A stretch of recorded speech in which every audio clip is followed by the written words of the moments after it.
Hallyday.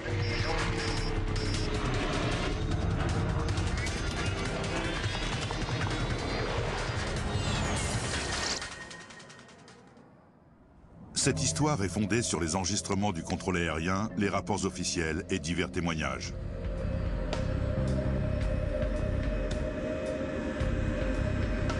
Mardi 2 août 2005, à l'aéroport Roissy-Charles de Gaulle. Les 297 passagers embarquent sur le vol Air France 358 à destination de Toronto. Au fond à gauche. Merci.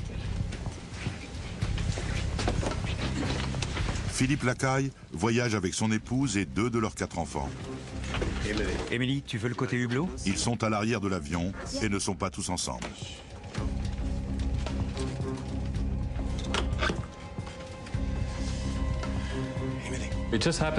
On a été séparés d'Émilie. On avait 3 sièges côte à côte dans la travée centrale, mais elle était assise quelques rangées devant nous, sur notre droite, près de l'aile de l'avion.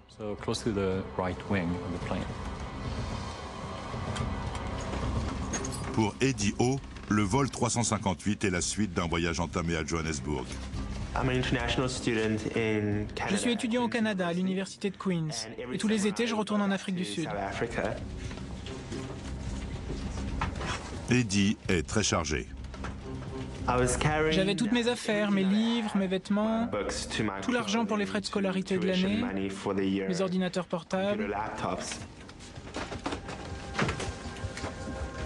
C'est aussi une étape supplémentaire du long voyage qui ramène Johan Cordaribundok de Thaïlande.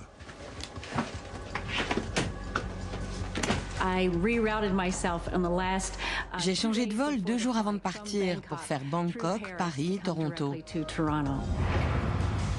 Tandis que les passagers embarquent, le pilote et le copilote s'installent à bord de l'Airbus A340. Le commandant, Alain Roset, a 57 ans et il travaille pour Air France depuis plus de 20 ans. Son officier pilote de ligne, l'OPL Frédéric No, a 43 ans. Tu démarres ou je le fais? Fais la première partie du vol et je m'occuperai de l'atterrissage à Toronto. Je vérifie la météo.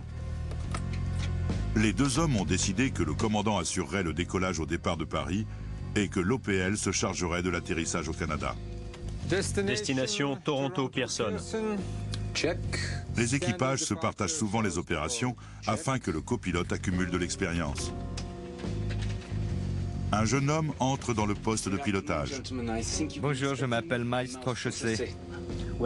Fils d'un employé d'Air France, il a le droit de voyager gratuitement dans un jump seat.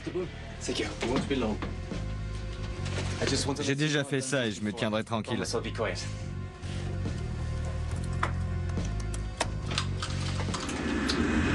Cet avion est un des plus sûrs au monde. Depuis son apparition en 1993, l'A340 présente un bilan de sécurité excellent. AF 358. Air France 358, piste 27 gauche. Autorisation de décoller. Autorisation de décoller, AF 358. Bon après-midi, messieurs. Peu avant 14 h, le vol Air France 358 décolle de Roissy-Charles de Gaulle.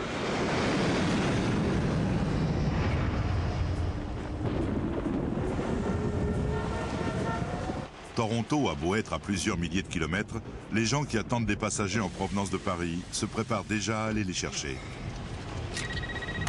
Allô? Audrey, j'oublierai pas. Je passerai prendre papa et maman. Non, j'oublierai pas les frangins. Généralement, on organise tout avant notre départ pour que quelqu'un vienne nous chercher. Car on a beaucoup de bagages, on ramène plein de choses de France.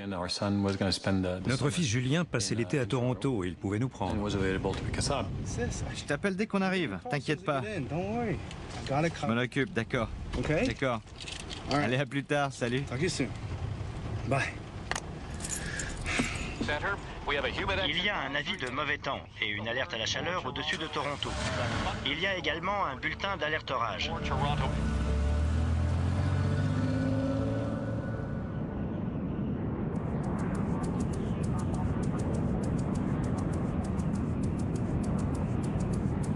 Le voyage Paris-Toronto dure en général 8 heures.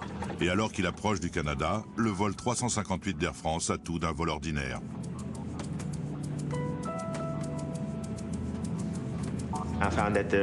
Le service était impeccable, la nourriture excellente, le personnel en cabine très efficace. Il y avait beaucoup d'étudiants français qui faisaient des échanges, des ados qui allaient au Canada pour la première fois. Certains prenaient l'avion pour la première fois, mais ils étaient turbulents. Le temps était superbe. Le soleil brillait, le ciel était bleu, les nuages très blancs. C'était une belle journée. Le pilote automatique fait l'essentiel du travail, mais comme prévu, Frédéric Nault a pris le contrôle de l'avion.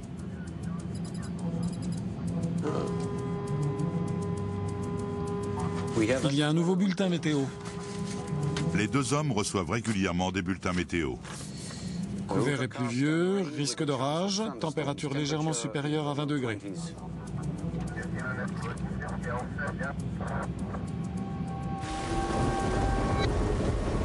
Effectivement, des orages grondent au-dessus de l'aéroport international de Toronto. La pluie, le vent et les éclairs se déchaînent sur les pistes. La foudre a contraint les autorités aéroportuaires à déclencher une alerte rouge. Cela signifie que les risques d'être touchés par la foudre sont si élevés que les équipes au sol n'ont pas le droit de travailler sur les avions.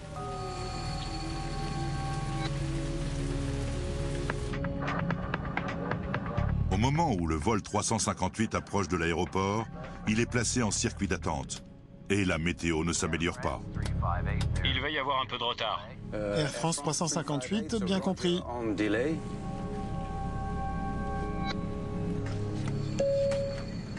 Mesdames et messieurs, ici le commandant de bord.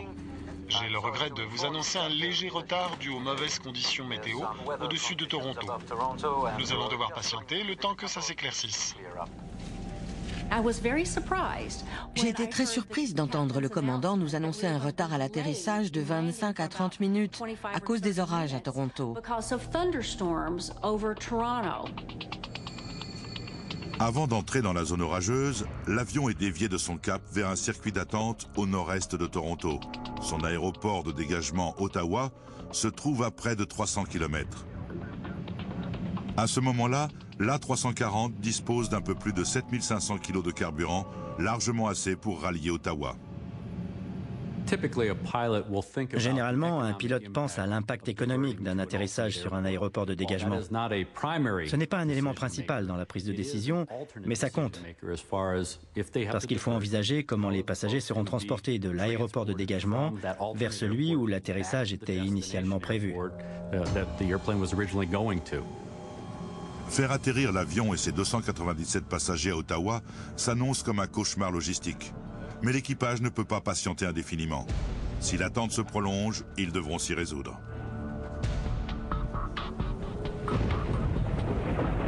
Air France, Toronto arrivé. Attente terminée. Autorisation de suivre le point de cheminement Oisy 2. Maintenez-vous à 5000 pieds. Air France 358, annulation d'attente bien reçue. Autorisation à suivre Oisy 2. Malgré l'orage qui continue à se déchaîner à proximité de l'aéroport, l'équipage reçoit l'ordre d'entamer la procédure d'atterrissage.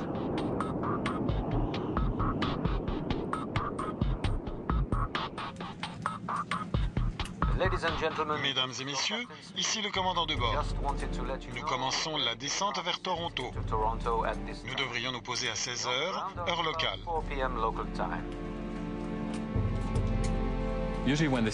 Habituellement, quand on annonce 45 minutes, c'est bien. Souvent, c'est 1 heure, 1 heure et demie. Mais là, 20 minutes après, il nous a dit qu'il fallait qu'on se prépare à atterrir.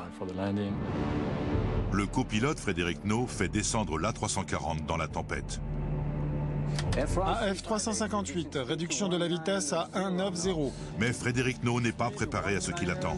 L'orage réserve une mauvaise surprise à tous les gens à bord du vol 358.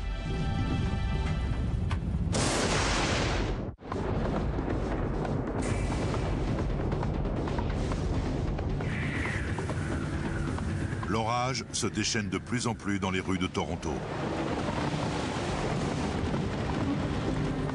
Les conditions météo au-dessus de l'aéroport se dégradent, ce qui complique l'approche des appareils. C'est ce que vont bientôt découvrir à leurs dépens les 297 passagers du vol Air France 358.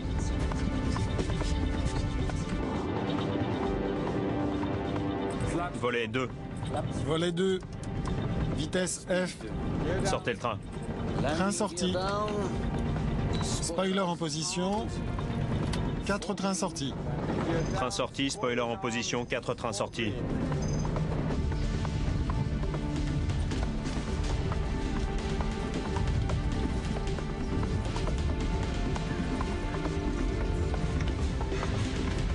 Ça ira, ne vous inquiétez pas. Tout de suite, le ciel et les nuages sont devenus noirs. Ça secouait un peu. Dehors, c'était vraiment un orage. Mais pour moi, ça n'était rien de plus qu'un atterrissage par temps orageux. Mais tout le monde ne partage pas cet avis. L'avion était vraiment très secoué. Il y avait beaucoup de turbulences. On était au milieu d'une zone météo très mauvaise et je ne m'y attendais pas du tout.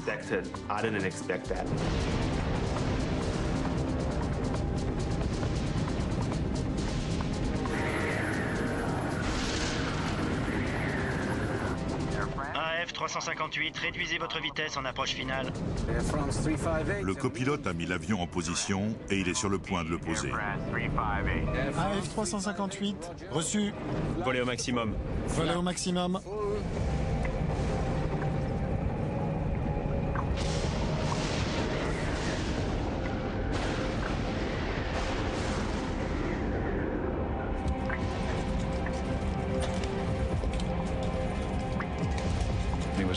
Il faisait de plus en plus sombre.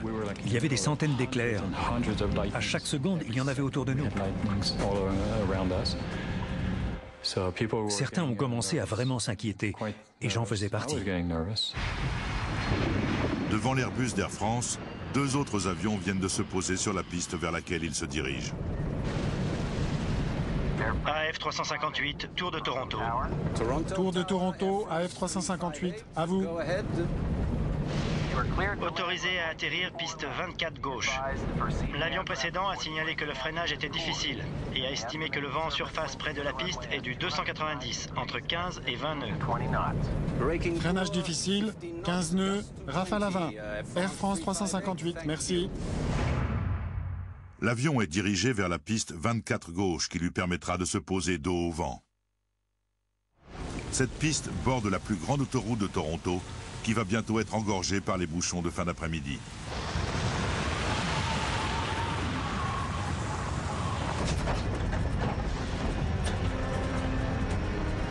S'attendant à des vents imprévisibles et de l'eau de pluie sur la piste, le pilote et le copilote préparent l'atterrissage.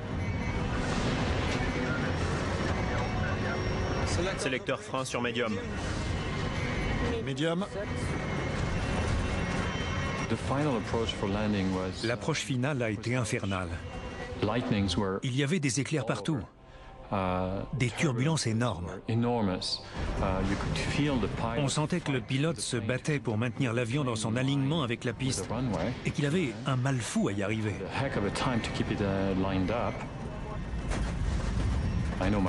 Mon fils était très inquiet et moi je l'étais de savoir ma fille loin de nous.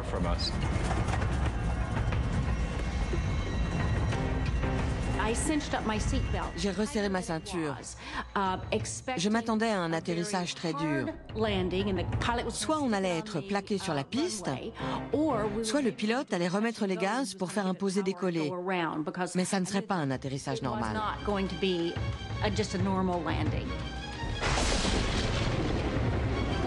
Atterrissage, pilote automatique et automanette coupée.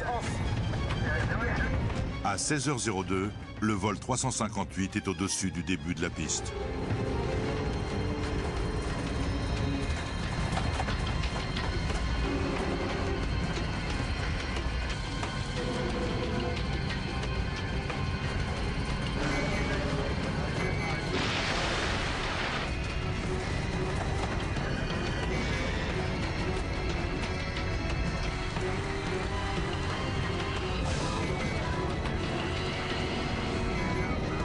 Pose-le.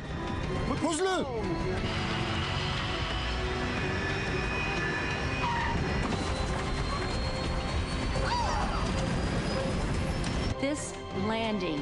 Cet atterrissage a été le plus intense et le plus dur de tous ceux que j'ai connus.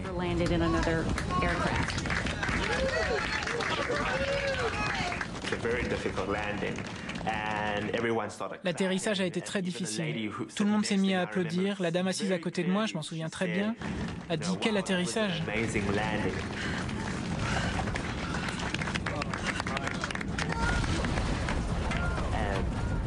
Mais dès qu'elle a eu terminé sa phrase, ça a été l'enfer.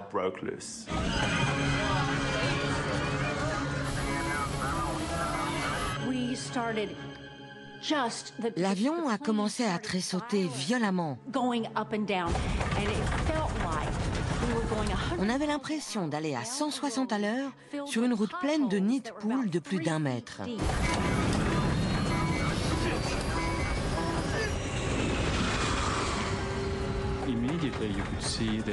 Immédiatement, on a vu un rougeoiement orangé. Je ne l'oublierai jamais. Ma fille était assise plus à l'avant, sur notre droite. Et à ce moment-là, elle a tourné la tête dans notre direction, les yeux exorbités, et son visage se découpait sur un fond complètement orange. Quelques instants après l'atterrissage, l'avion qui roule à plus de 140 km/h arrive en bout de piste.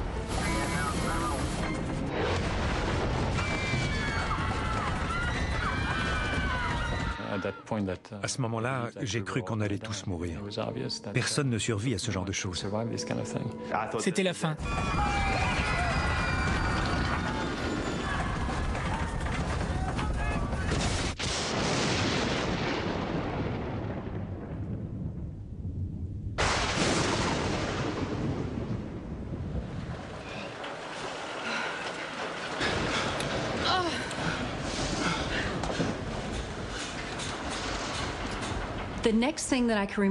Ensuite, je me souviens, il y a eu l'annonce. Mesdames et messieurs, tout va bien, nous nous sommes arrêtés. Tu m'étonnes qu'on s'était arrêté. Mais tout n'allait pas bien, car j'ai tout de suite senti une odeur de carburant. L'odeur se répand en cabine. Au feu! Évacuez immédiatement! C'est la panique. Sortez immédiatement! Dégagez le passage! Tout le monde s'attendait à ce que l'avion explose. C'était évident. La fumée et les flammes se répandent rapidement et c'est la cohue pour sortir.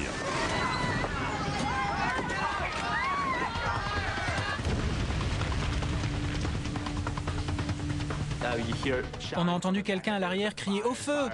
Et là, ça a vraiment été la panique. S'ils ne sortent pas, ils n'ont plus que quelques secondes à vivre. 2 minutes après le début d'un incendie, la situation devient intenable.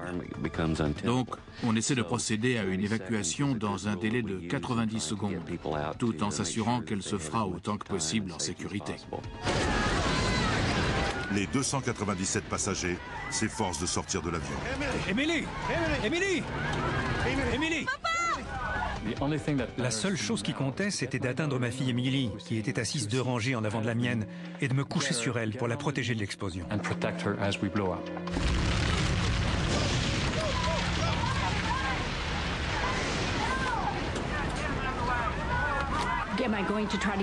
J'ai essayé de prendre mes bagages et mon portable, puis j'ai pensé, je risque de mourir pour avoir voulu prendre mon ordinateur. Et là, je me suis dit qu'il fallait que je sorte. Sur cet avion, il y a 8 issues de secours. Mais quelques secondes après l'accident, la plupart sont encore fermées. Les gens enjambaient les sièges, ils se poussaient. C'était vraiment chacun pour soi. Gardez votre calme. S'il vous plaît, gardez votre calme. Ça va aller.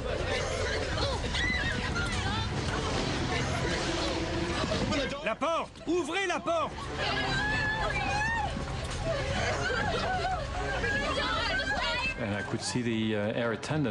J'ai vu une hôtesse qui hésitait à ouvrir la porte, car l'incendie faisait rage juste de l'autre côté.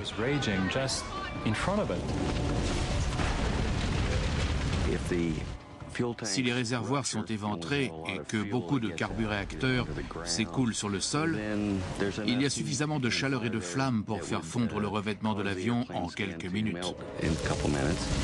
À l'avant de l'appareil, une épaisse fumée entre par une des ouvertures de secours et Joan Cordari Bundock se précipite de l'autre côté de l'avion. Le monsieur qui était devant moi tenait son sac, mais ça l'encombrait pour descendre le toboggan d'évacuation. C'était un homme assez corpulent. Et le toboggan ne s'est pas déployé jusqu'au bout. Donc j'ai basculé par-dessus ce monsieur et je suis tombée par terre. Eddie O a lui aussi trouvé une sortie, mais sans toboggan. Des gens me poussaient en avant. Je n'arrivais pas à me retenir. Et je voulais pas sauter car j'étais au moins à 5 mètres de haut.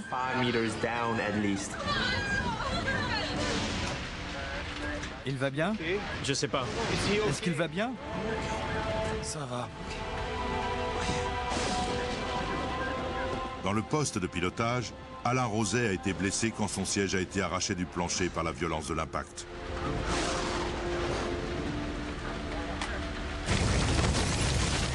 De précieuses secondes s'écoulent avant que l'hôtesse parvienne à ouvrir l'issue de secours à côté des sièges de la famille Lacaille.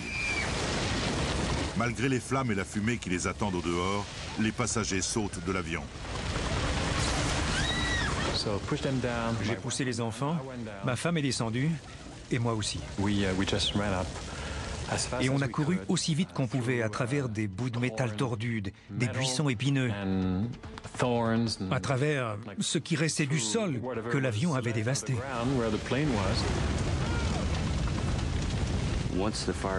Au bout d'un moment, l'incendie s'infiltre à l'intérieur de l'avion. Comme dans un appartement, les sièges et les rembourrages contiennent de la mousse. Et quand elle prend feu, ça dégage des vapeurs toxiques. C'est l'élément le plus mortel d'un sinistre.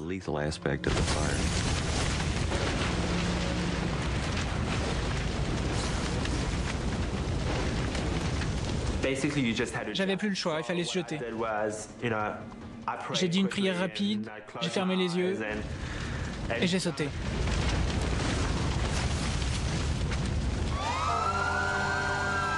Les secours arrivent sur les lieux 52 secondes seulement après l'accident. Mais compte tenu du risque d'explosion, ils ne peuvent s'approcher trop près.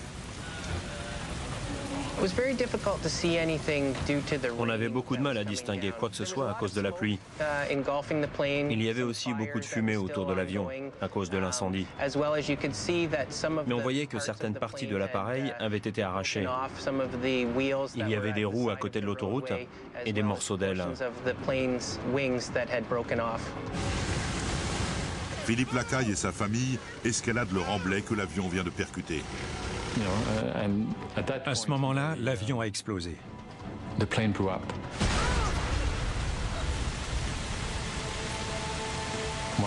Une fois, deux fois, trois fois. On sentait et on entendait ces explosions énormes. J'ai regardé la première, car je n'en croyais pas mes yeux. Et j'ai vu ce que j'ai pris pour des bagages projetés dans les airs. Et à ce moment-là, je me suis dit que ça aurait pu être nous.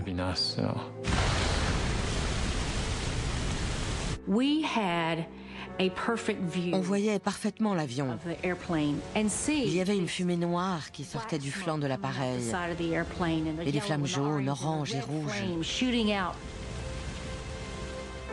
On était sauvés, mais on savait que beaucoup de passagers n'étaient pas sortis.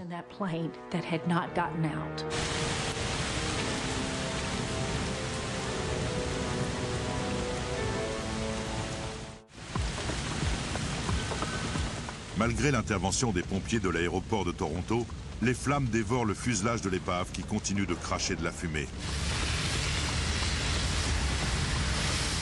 Hébétés et choqués, les passagers qui ont pu sortir s'éloignent comme ils peuvent de l'appareil.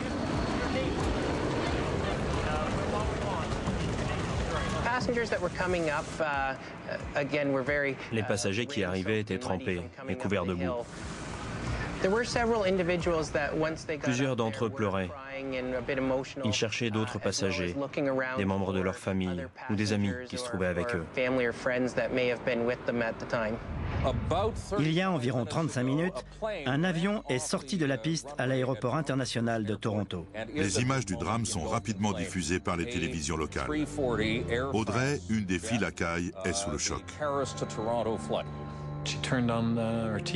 Elle a allumé sa télé et elle a vu le crash de l'avion d'Air France en direct.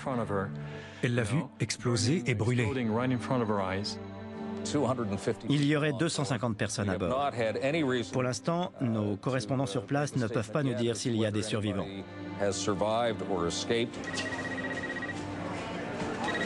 Julien, le fils des Lacaille, attend sa famille à l'aéroport. Il ignore encore tout ce qui vient d'arriver. Quoi?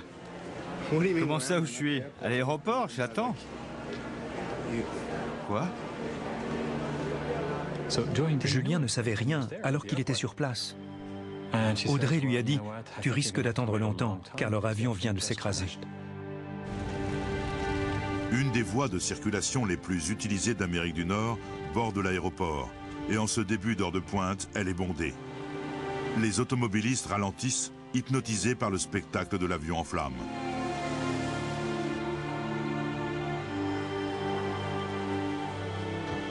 Certains passagers qui se sont extraits de l'épave arrivent tant bien que mal au bord de l'autoroute.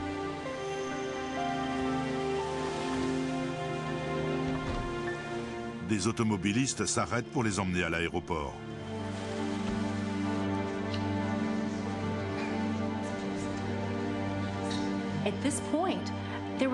À ce moment-là, il n'y avait que 25 ou 30 personnes avec moi dans l'aéroport. Et là, on s'est demandé, il ne reste que ça? Le personnel de l'aéroport s'efforce d'identifier les survivants au fur et à mesure qu'ils arrivent. Ils étaient complètement désorganisés. Il n'y a pas eu d'annonce, rien. Aucune organisation. On s'est retrouvés, tous les passagers en colère, dans une petite salle archi-comble à attendre qu'on s'occupe de nous. Certains ont même dit, la première catastrophe, ça a été l'accident de l'avion. Et la deuxième, ça a été la façon dont la situation a été gérée.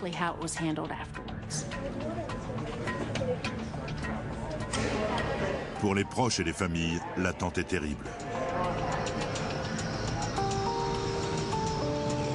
Julien Lacaille redoute le pire. Pendant au moins 1h30, il nous a cru morts.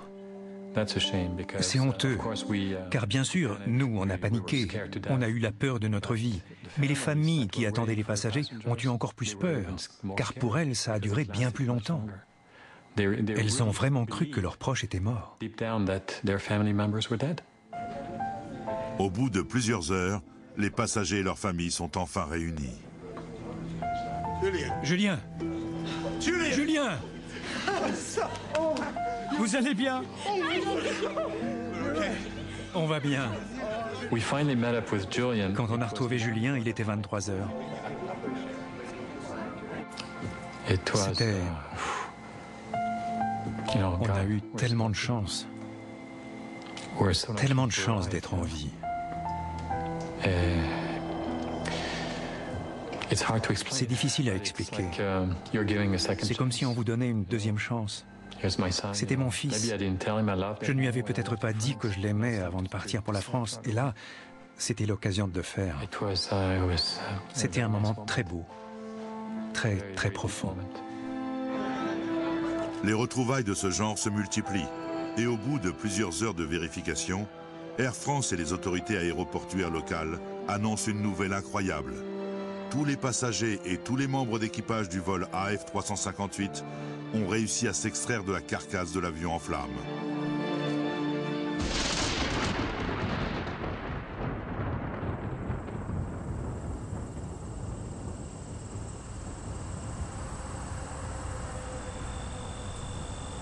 Le lendemain, il ne reste que des débris carbonisés.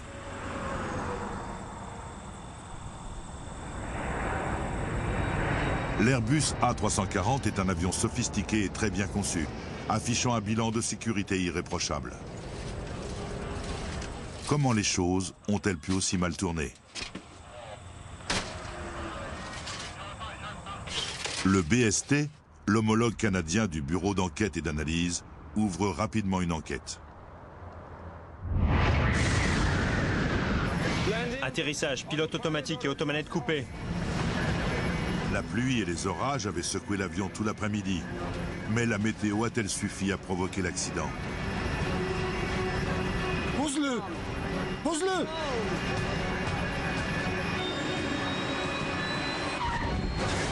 Ni le pilote ni le copilote ne se sont exprimés publiquement au sujet de l'accident. Nous devons évacuer immédiatement. Compte tenu des procédures judiciaires ouvertes peu après l'accident, le personnel d'Air France ne s'est pas exprimé dans les médias. Il va bien? Je sais pas. Est-ce qu'il va bien? Je sais pas. Mais un ancien formateur d'Air France, Hervé Labarthe, s'est entretenu avec Alain Roset. Et on a parlé, je sais pas, peut-être une demi-heure. Et il m'a dit, donc ça c'est le fait que je ressors de cette conversation, il m'a dit avoir demandé au contrôle, ou plus exactement, avoir informé le contrôle que là, il était vraiment tout près d'envisager de dégager. Et ce qu'il m'a dit, c'est que le contrôle lui avait dit, lui avait répondu, on va ouvrir le terrain très vite.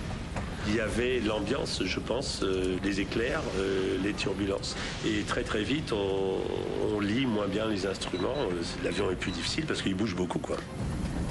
Les enquêteurs découvrent que tandis que l'équipage s'efforçait de contrôler l'appareil au sol, les instruments très sensibles utilisés pour mesurer le vent sur la piste avaient été endommagés par la foudre.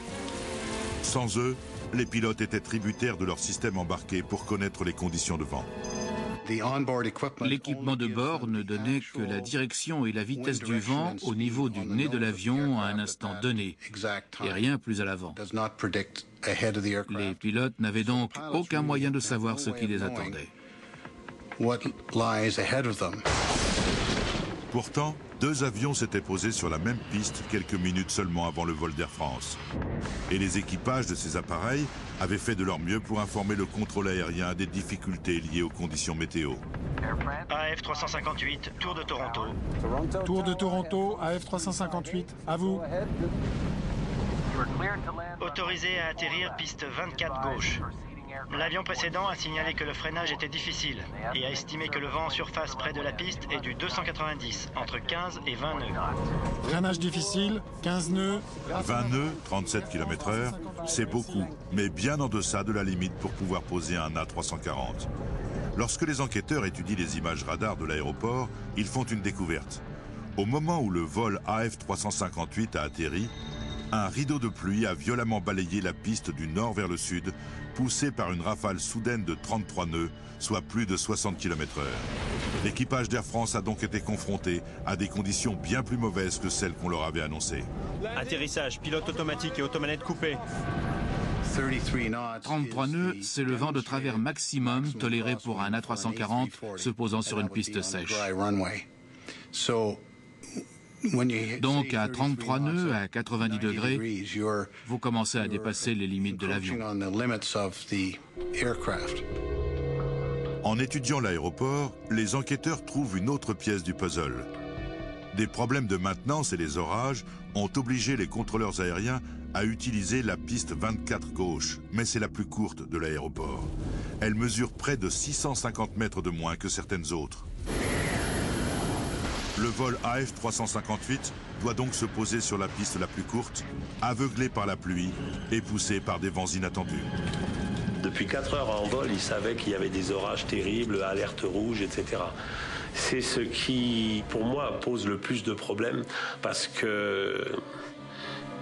Est-ce qu'ils étaient fatigués? Est-ce qu'il y avait un peu de laisser aller de la routine? Mais en tout cas, c'est clair qu'ils n'ont pas mesuré le danger. Il est évident que les pilotes n'ont pas perçu comme menaçantes les informations provenant de ces sources différentes. Par conséquent, ils ont tenté d'atterrir. Malgré des conditions mauvaises et une piste plus courte, l'avion disposait de 3000 mètres pour se poser, ce qui aurait dû suffire. Pour découvrir pourquoi les choses ont mal tourné, les enquêteurs remontent dans le temps. En 1999, un accident étonnamment similaire a eu lieu à Little Rock, aux États-Unis. Je ne vois rien. On a dévié. Je ne vois vraiment rien. On a dévié. Confronté à une météo imprévisible, l'équipage d'un appareil d'American Airlines s'était posé, mais avait fini par sortir de la piste. 11 personnes avaient trouvé la mort. Greg Feist avait alors participé à l'enquête. Tout de suite, j'ai eu une impression de déjà-vu. Les premiers éléments concernant l'accident de l'avion d'Air France m'ont beaucoup rappelé celui d'American Airlines.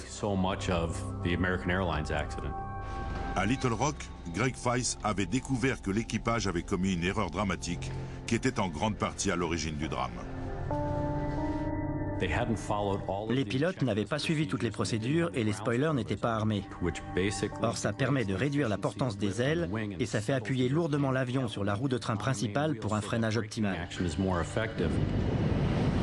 Les spoilers ne sont qu'un des moyens d'arrêter un avion de ligne. On utilise aussi des inverseurs de poussée ou reverse pour diriger la poussée des turbines vers l'avant lors de l'atterrissage et enfin des freins sophistiqués. Pour s'assurer qu'il n'y a pas eu de problème mécanique, les enquêteurs examinent ces 3 modes de freinage. Un des freins du vol 358 a été détruit par l'incendie, mais les 7 autres sont passés au banc d'essai. Tous fonctionnent correctement. Volet 2. Volet 2. Vitesse F. Sortez le train. Les enquêteurs constatent également que, contrairement à ce qui s'est passé à Little Rock, les spoilers ont été correctement déployés. Train sorti, spoiler en position, 4 trains sortis. On voit sur les moteurs que les inverseurs de poussée sont déployés. Aucun problème mécanique n'est décelé. Mais pendant que l'enquête se poursuit, le Figaro publie un scoop.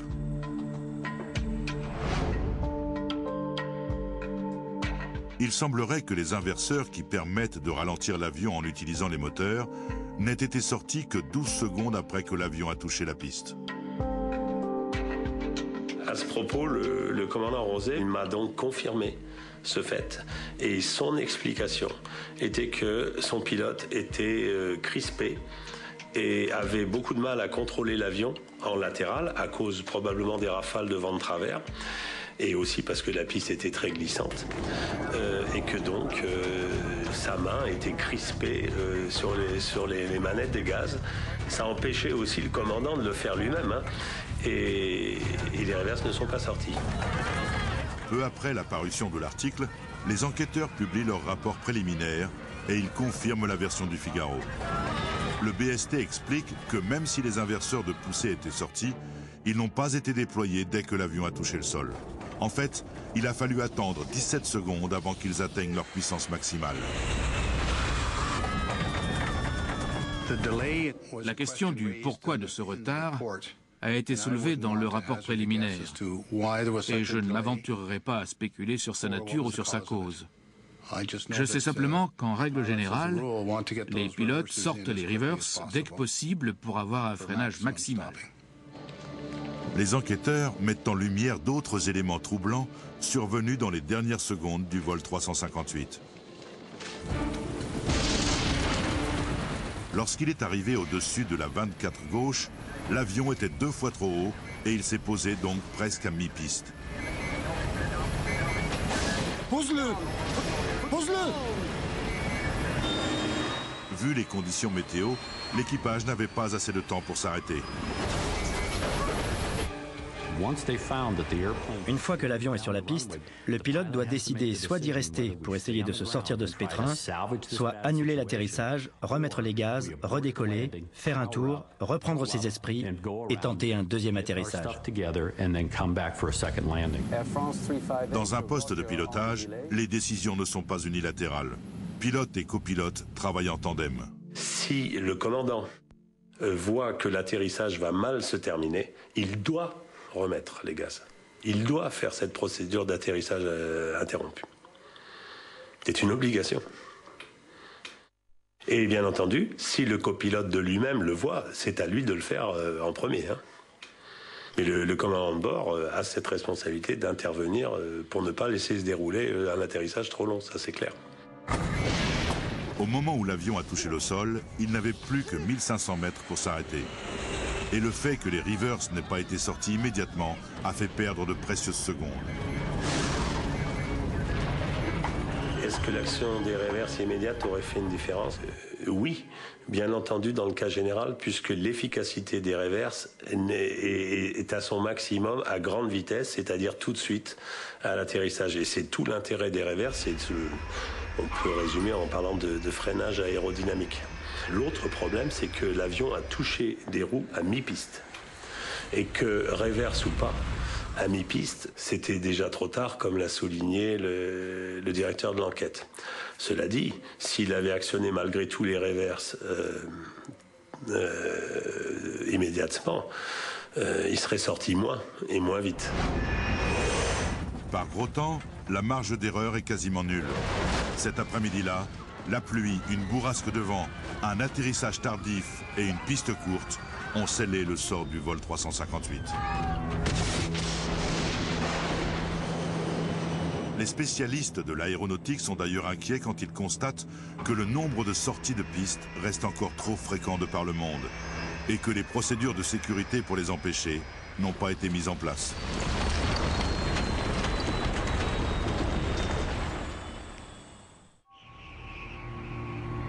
Il ne reste presque plus rien de l'A340 qui s'est écrasé à l'aéroport Pearson de Toronto cet après-midi d'août 2005.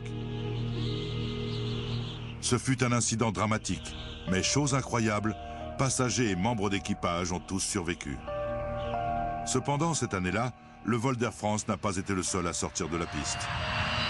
Dans le monde, on a dénombré 37 sorties de piste en 2005, et les causes de ces incidents étaient étonnamment similaires.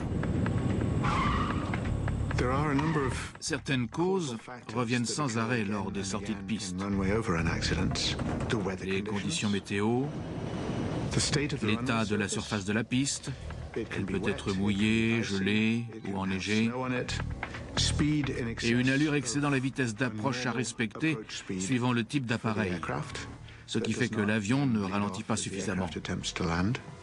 Tous ces facteurs sont récurrents lors des accidents de ce genre. Contrairement à l'accident de Toronto, d'autres du même genre ont fait des victimes. Cet avion est sorti de la piste à Chicago quelques mois après celui d'Air France et a provoqué la mort d'un enfant qui se trouvait dans une voiture. Beaucoup d'aéroports anciens, en particulier dans les grandes villes, qui se sont étendus vers les aéroports, ne peuvent consacrer qu'un espace limité aux aires de dégagement. Il faut songer à ce qui se passe quand la piste est couverte de neige, de glace ou d'eau stagnante. Cela nuit à la distance de freinage de l'avion. Ajoutez à ces conditions un vent arrière qui soufflait lors de l'accident du vol d'Air France. Et quand vous additionnez ces facteurs, vous augmentez les risques à l'atterrissage de 50%. L'Organisation de l'aviation civile internationale a recommandé que chaque aéroport dispose d'une zone de sécurité de 300 mètres au bout des pistes accueillant des vols internationaux. Un peu moins contraignante, les normes canadiennes exigent une aire de dégagement de 60 mètres seulement, avec une rallonge de 90 mètres. La piste 24 gauche est dans le bas de cette fourchette. Il y avait déjà eu à Toronto une sortie sur une piste qui se trouvait alors presque dans le même alignement que celle qui existe actuellement. En 1978, un DC-9 d'Air Canada qui n'avait pas pu décoller était tombé dans un grand fossé. L'avion a commencé à freiner, mais on est tombé d'une quinzaine de mètres au bout de la piste. On est passé par-dessus le bord. Il y a eu un grand bruit. Il y avait des gens et des sièges partout. Lors de cet accident, 2 personnes avaient été tuées. Une enquête menée suite au drame avait recommandé de combler le fossé, mais cela n'a jamais été fait.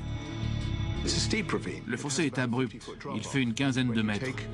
Si vous faites tomber une machine aussi complexe qu'un avion de ligne d'une telle hauteur, il se casse.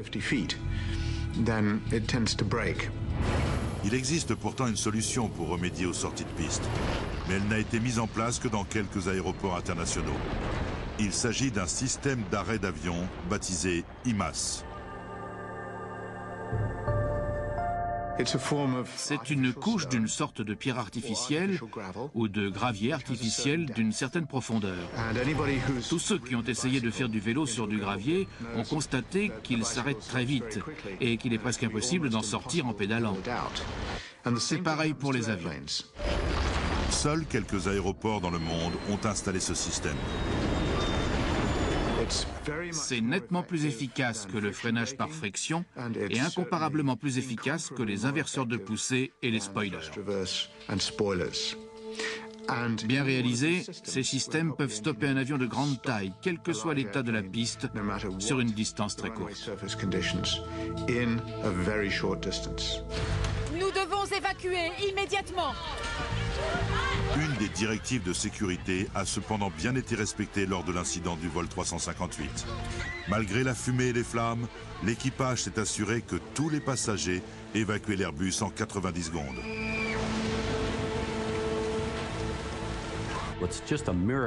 C'est un miracle que tous ces gens aient pu sortir de l'avion aussi vite avant qu'il ne brûle. Ce vol Air France est remarquable dans la mesure où tout le monde s'en est sorti indemne. Certains étaient blessés, mais tout le monde a survécu. Il faut le signaler. Et de ce point de vue-là, l'évacuation a été très efficace.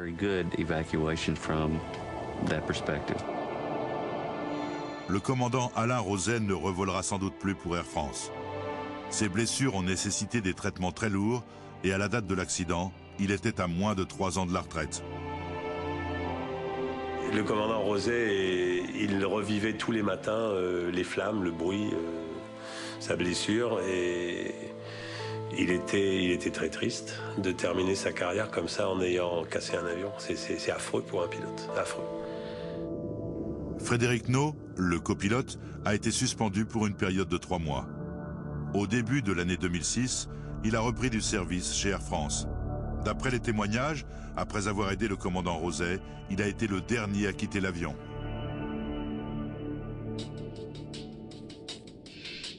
Les passagers, eux, font face à l'accident, chacun à leur manière. J'ai fait des cauchemars presque toutes les nuits. Des flashs me revenaient pendant la journée. Je ne dormais plus, je ne mangeais plus. Je me demandais pourquoi j'avais survécu. Ça fait peur d'être dans un tel état. Mais ça m'a appris à être fort.